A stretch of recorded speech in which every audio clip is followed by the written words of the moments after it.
When I walked into that mansion, heels clicking across marble like gunshots, I felt 24 eyes crawl over me. But none of them cut deeper than the one man seated at the head of the table, the homeless man I had just given my lunch to, now dressed in a tailored navy suit, chin lifted, watching me. My fiancé, Daniel, laughed nervously. "That's my father." No one else laughed.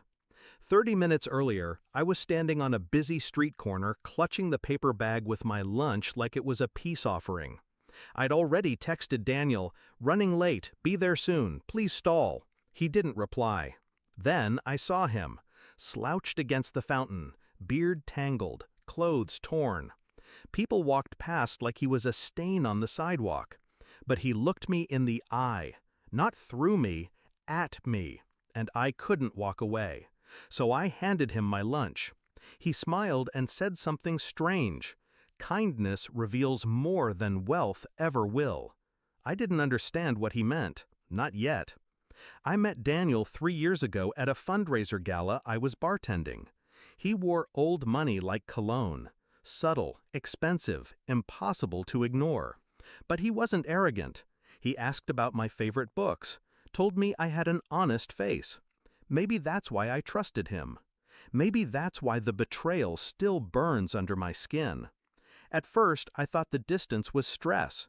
Planning a wedding, coordinating family expectations. I gave him the benefit of the doubt. Then came the late nights, the secrecy, the shift in how he looked at me, like I was a task, not a partner. The final crack? I found a receipt in his glove box, a diamond bracelet, not mine.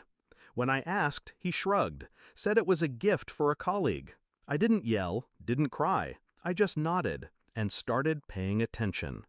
I found out everything in pieces. The woman he was seeing, daughter of a venture capitalist. The wedding, a show to impress his father, who apparently believed in marrying good-hearted women for balance. It wasn't love, it was leverage. I wasn't the choice. I was the test. I didn't confront him, not yet. I did something smarter. I played along, smiled, planned centerpieces, sent thank you cards to people I hated. I let him believe I was still blind. And all the while, I dug. I learned about his father, elusive, reclusive, absurdly wealthy. The kind of man who hides behind foundations and anonymous donations. No one had seen him in public in years. There were whispers, tests, trials. He didn't care about pedigree, he cared about character. So I set the stage. I found the address for today's luncheon, picked my moment carefully, stopped on purpose when I saw the man by the fountain.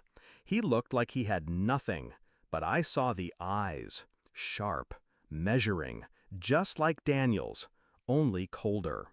So when I entered that dining room and saw him at the head of the table, all I did was blink. Daniel looked smug.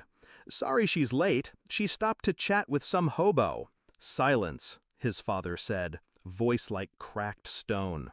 Everyone froze. Then he turned to me. "Sit." The meal was torture. Utensils clinked.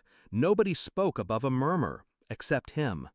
He asked me about my childhood, my job, the day I met Daniel. He already knew the answers. I could see it in the way he asked. I answered anyway, calm, honest, unapologetic.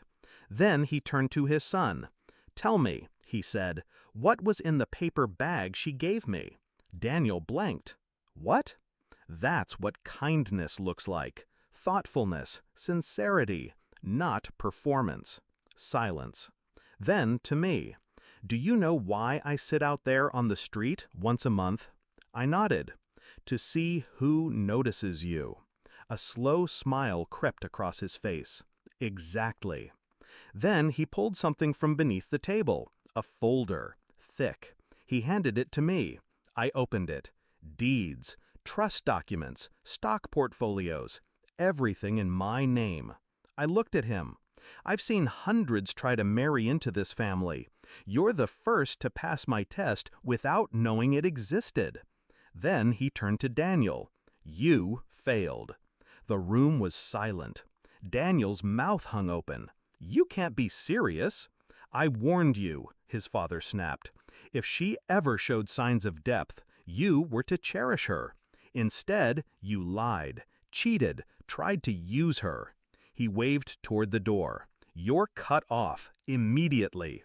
Daniel laughed in disbelief. Then he looked at me. "You knew, didn't you? You planned this." I met his eyes.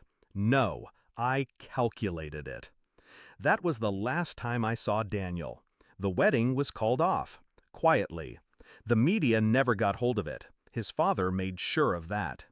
I kept the assets, not out of greed, out of principle, because I earned them, not with charm or bloodline, but with decency, with awareness, with control. People think revenge is fire and screaming. It's not.